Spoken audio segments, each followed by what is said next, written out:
ನಮಸ್ಕಾರ. R K dragon fruit ಫಾರ್ಮಿಂಗಿಂದ ರಾಜು ಮಾತಾಡ್ತಾ ಇದ್ದೀನಿ. ಈಗ ನಮ್ಮದು ಹೈಬ್ರಿಡ್ ವೆರೈಟಿ ಫೆಸಿಲಿಟಿಗಳು ತೋರಿಸ್ಕೊಡ್ತೀನಿ ಬನ್ನಿ. ಯಾವ ಥರ ಅಂದರೆ, ನಾವು ಆವಾಗಲೇ ಒಂದು 3 ಸಲ ಹಣ್ಣು ಕುಯ್ದಿದ್ದೀವಿ. ಹಣ್ಣು ಕುಯ್ದು ಮಾರ್ಕೆಟಿಂಗ್ ಎಲ್ಲ ಹಾಕಿದ್ದೀವಿ.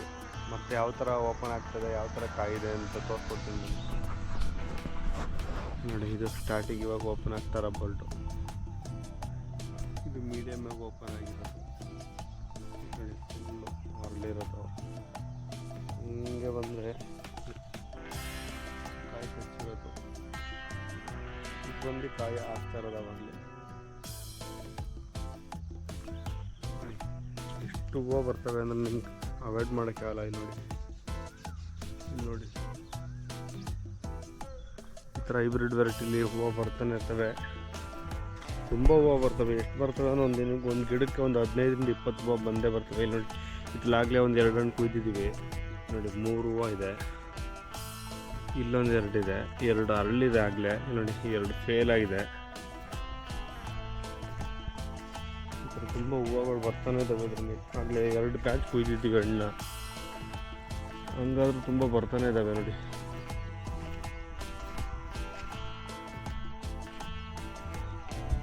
ಮೊನ್ನೆ ಹಣ್ಣು ಕುಯ್ದ್ವಿ, ಇದು ಮಾರ್ಕೆಟಿಗೆ ಹಾಕಿದ್ದೀವಿ.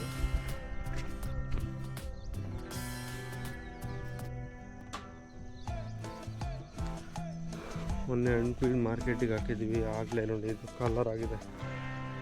ಕುಯ್ಬೋದು. ಇದು ಕುಯ್ಬೋದು. ಅಲ್ಲೊಂದಿದೆ, ಅದು ಕೂಡ ಕುಯ್ಬೋದು.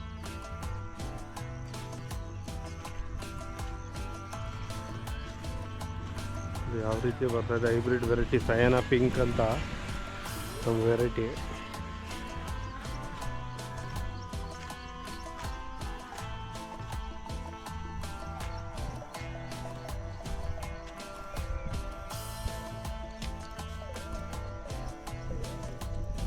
ಈ ಥರ ಬರ್ತಾನೆ ಇರ್ತೀವಿ. ಇದು ಕಟ್ ಮಾಡ್ಕೊಂತ ಇರ್ಬೇಕು ನೀವು ಅವಾಗವಾಗ. ಇದೊಂದು ಬಿಡ್ಬೇಕು, ಏನಕ್ಕೆ ಇಲ್ಲಿ ಡ್ಯಾಮೇಜ್ ಆಗಿದೆ. ಇಲ್ಲಿ ಡ್ಯಾಮೇಜ್ ಆಗಿರೋದಕ್ಕೋಸ್ಕರ ಇಷ್ಟೊಂದು ಬಂದಿದೆ. ಇಲ್ಲೊಂದು ಗಿಡ ಬಿದ್ದಿದೆ ಮಳೆಗೆ.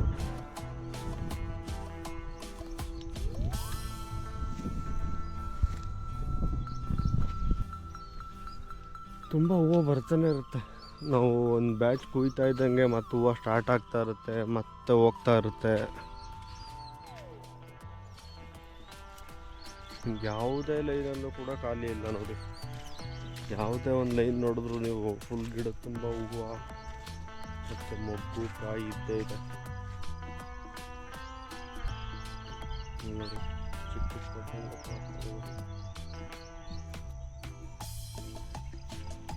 ಈ ಥರ ಆಗಿ ನೋಡಿ, ಇದು ಹಣ್ಣು ಆಗಿದೆ. ಆಗಲೇ ಮೊನ್ನೆ ಮಾರ್ಕೆಟಿಗೆ ಹಾಕಿದ್ವಿ ಅಂತ ಹೇಳಿದ್ವಲ್ಲ. ನೋಡಿ, ಹಣ್ಣಿಗೆ ಬಂದಿದೆ. ಕುಯ್ಬೋದು. ನೋಡಿ, ಇದು ಬಂದಿದೆ.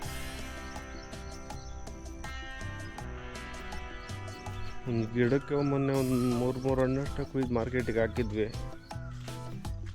ಆದರೂ ತುಂಬ ಚೆನ್ನಾಗಿದೆ ಗಿಡ.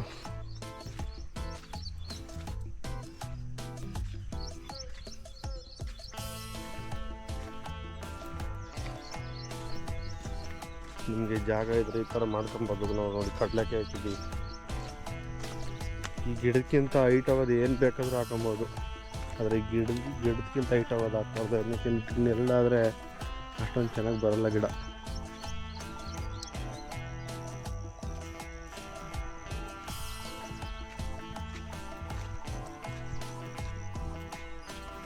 ನೋಡಿ, ಈ ರೀತಿ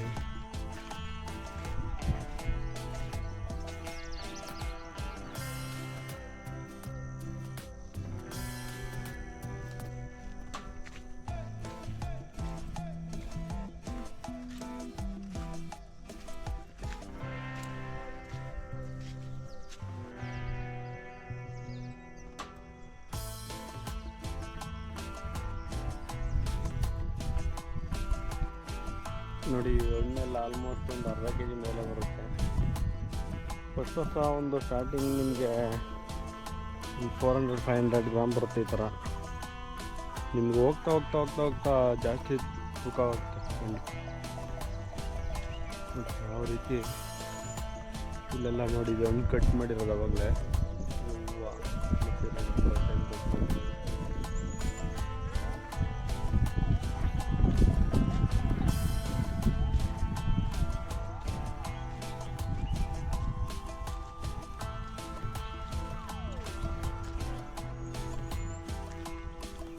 ಯಾವುದೇ ಒಂದು ಗಿಡ ಕೂಡ ಖಾಲಿ ಇಲ್ಲ. ಯಾವುದೇ ರೀತಿಯಿಂದ ನೋಡಿದ್ರೆ ನೀವು ಒಂದು ಗಿಡನೂ ಖಾಲಿ ಇಲ್ಲ. ಎಲ್ಲ ಹೂವು ಇರುತ್ತೆ, ಅಥವಾ ಕಾಯಿ ಇರುತ್ತೆ, ಅಥವಾ ಮೊಗ್ಗಿರುತ್ತೆ. ಖಾಲಿ ಅಂತ ಯಾವ ಗಿಡನೂ ಇಲ್ಲ ನೋಡಿ.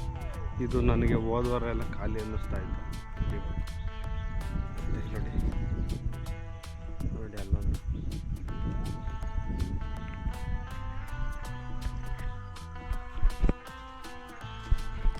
ಈ ಥರ ನೋಡಿ. ಮುಂಚೆ ಒಂದು 10% ಅಷ್ಟೇ ಹೂವು ಕಚ್ಚಿದ್ದಿದ್ದು. ನಾನು ಇವಾಗ ಹಣ್ಣು ಕುಯ್ತಾರದಲ್ಲ, ಇದೆಲ್ಲ 10% ಅಷ್ಟೇ. ಇನ್ನು 90% ಇವಾಗ ಕಚ್ತಾ ಇದೆ ಹೂವುಗಳು ನೋಡಿ. ಇದೆಲ್ಲ ಬರೀ 10% ಅಷ್ಟೇ. ಇನ್ನೂ ಒಂದು ತಿಂಗಳು ಬಿಟ್ಟು ವೀಡಿಯೋ ಮಾಡಿ ಹಾಕ್ತೀನಿ ನೋಡಿ, ಅವಾಗ ಇನ್ನು ಎಷ್ಟು ಬಂದಿರುತ್ತೆ ಹೂವು ಅಂತ. ಅದಕ್ಕೆ ನಮ್ಮ ರೈತರು ಆಯ್ಕೆ ಮಾಡುವಾಗ ಗಿಡಗಳನ್ನ ಹೈಬ್ರಿಡ್ ವೆರೈಟಿ ಆಯ್ಕೆ ಮಾಡಬೇಕು. ಹೈಬ್ರಿಡ್ ವೆರೈಟಿ ಆಯ್ಕೆ ಮಾಡಿದ್ರೆ ನಿಮ್ಗೆ ತುಂಬ ಅಂದರೆ ತುಂಬ ಹೂವು ಬರ್ತವೆ. ನೋಡಿ ಇದನ್ನ ಮೇಲೇ ಹೋಗಿಲ್ಲ, ಇಲ್ಲೇ 2 ಹೂವು ಇದ್ದಾವೆ ನೋಡಿ. ನೆನ್ನೆದು ಇದು ಇವತ್ತಿಂದು. ಇನ್ನು ಇವಾಗ ಕರೆಕ್ಟಾಗಿ ಟೈಮ್ 8 ಗಂಟೆ. 1 ಅವರ್ಲೆಲ್ಲ ಎಲ್ಲ ಫುಲ್ಲು ಬಾಡೋಗ್ಬಿಡ್ತಾವೆ ಹೂವುಗಳು, ಬಿಸಿಲಲ್ಲಿರಲ್ಲ ಅವೆಲ್ಲ.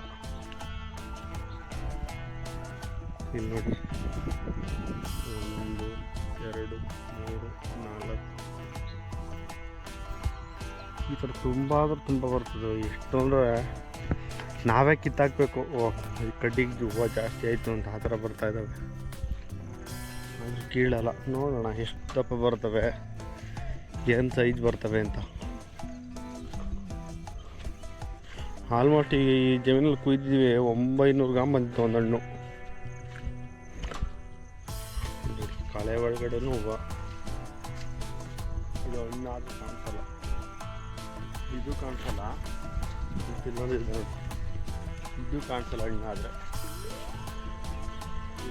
ನಾಳೆ ಅರಳುತ್ತೆ ಹೂವು.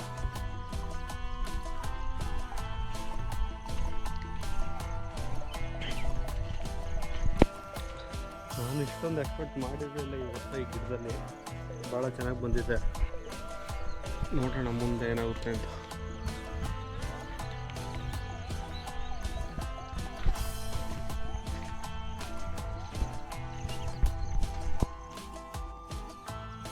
ಇಷ್ಟೊಂದು ಚೆನ್ನಾಗಿ ಬರುತ್ತೆ ಅಂತ ಅಂದ್ಕೊಂಡೇ ಇರಲಿಲ್ಲ. ನೋಡಿ ಯಾವ ರೀತಿ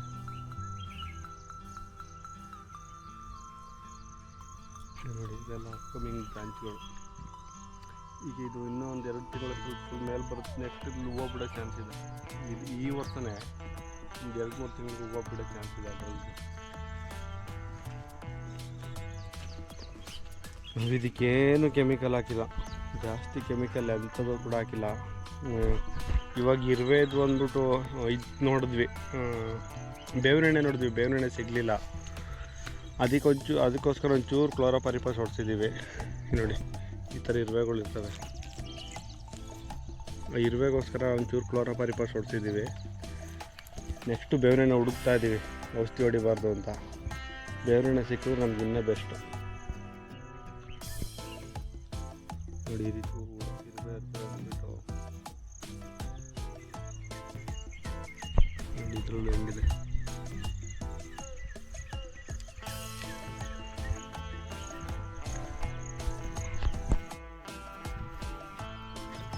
ಎಲ್ಲ ಸಖತ್ತಾಗಿದ್ದಾವೆ ಗಿಡಗಳು. ಆಲ್ಮೋಸ್ಟ್ ಇದಕ್ಕೆ ಒಂದು 2 ತಿಂಗಳಾಯ್ತು ನೀರು ಬಿಟ್ಟು. ಯಾಕೆಂದರೆ ಮಳೆ ಸ್ಟಾರ್ಟ್ ಆಯ್ತಲ್ಲ, ಮಳೆ ಸ್ಟಾರ್ಟ್ ಆದ್ಮೇಲೆ ಕಡಲೆಕಾಯಿ ಹಾಕ್ತಿದ್ವಿ. ಹಾಗೇ ಈ ಗಿಡಕ್ಕೆ ನೀರು ಏನೂ ಆಗ್ತಾಯಿಲ್ಲ. ಸಗಣಿ ಗೊಬ್ಬರ ಹಾಕಿದ್ವಿ, ಸಗಣಿ ಗೊಬ್ಬರ ಹಾಕ್ಬಿಟ್ಟು ಮುಸ್ಲಿಲ್ಲ. ಅದಕ್ಕೆ ಎಷ್ಟೊಂದು ಕಳೆ ಬಂದಿರೋದು. ಮಲ್ಚಿಂಗ್ ಪೇಪರ್ ತಂದಿದ್ವಿ, ಹಾಕ್ಬೇಕಿತ್ತು, ಹಾಕಲಿಲ್ಲ. ಮತ್ತೆ ಬನ್ನಿ, ಇನ್ನೊಂದು ವಾರದ ವೀಡಿಯೋ ಹಂಗಿರುತ್ತೆ ಅಂತ ತೋರಿಸ್ತೀನಿ ಮುಂದೆ. ವೀಡಿಯೋ ಮಾಡಿ.